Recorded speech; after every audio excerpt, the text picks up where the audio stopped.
Welcome to the West Wing Week, your guide to everything that's happening at 1600 Pennsylvania Avenue. This week, President Obama focused on innovation and his plan for winning the future by out-innovating, out-educating, and out-building the rest of the world, with events in State College, Pennsylvania, and around Washington, D.C. That's January 28th through February 3rd, or Enter the Hub. You demonstrated a $25 million fuel savings. On a snowy Friday morning, January 28th, the President addressed the Families USA Health Conference about the advances his administration has brought to the nation's health care through the Affordable Care Act, a crucial cornerstone to America's future. I am not willing to just refight the battles of the last 2 years. I'm not open to efforts that will take this law apart without considering the lives and the livelihoods that hang in the balance. Hi, Trudy. Yes. Come on in. Thank you, sir. Some innovations are the results of old-fashioned good ideas rather than cutting-edge technology. Trudy Givens from Portage, Wisconsin, for example, figured out that putting the Federal Register online and mailing it only to folks who asked could save the federal government millions of dollars. You know, your mom, she just has common sense, which sometimes is short supply. Common sense isn't always that common. For her idea, Trudy won this year's SAVE Award, given for ideas that save the federal government money.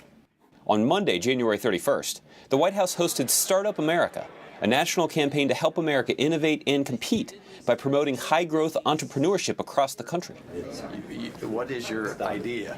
Well, I started a business when I was 14, so I do custom-made clothing. Several cabinet members, including Small Business Administrator Karen Mills, spoke at the event. As part of Startup America, we're going to roll out an initiative to hear directly from entrepreneurs about how we continue to build this more supportive environment and help them turn innovation into jobs. Meanwhile, upstairs, on the 4th floor of the EEOB, the first ever White House Women's Online Summit was in full swing. The president dropped by to join the discussion about the innovative ways these bloggers and online entrepreneurs reach their audience on issues like the economy, women-owned businesses, and workplace flexibility. If we get this right, then hopefully we're going to start seeing an environment in which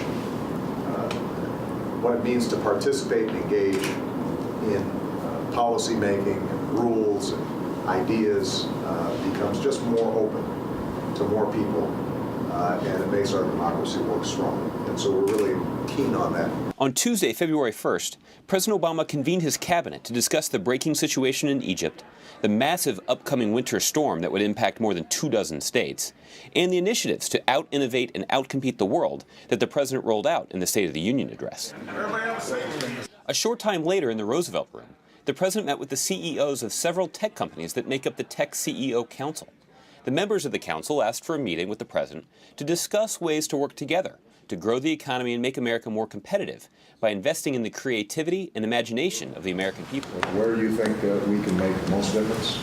Areas of opportunity, challenges that you're concerned about? Later that evening, the president made his second statement of the week on events unfolding in Egypt, which he had been monitoring very closely. After his speech tonight, I spoke directly to President Mubarak. He recognizes that the status quo is not sustainable and that a change must take place. Indeed, all of us who are privileged to serve in positions of political power do so at the will of our people.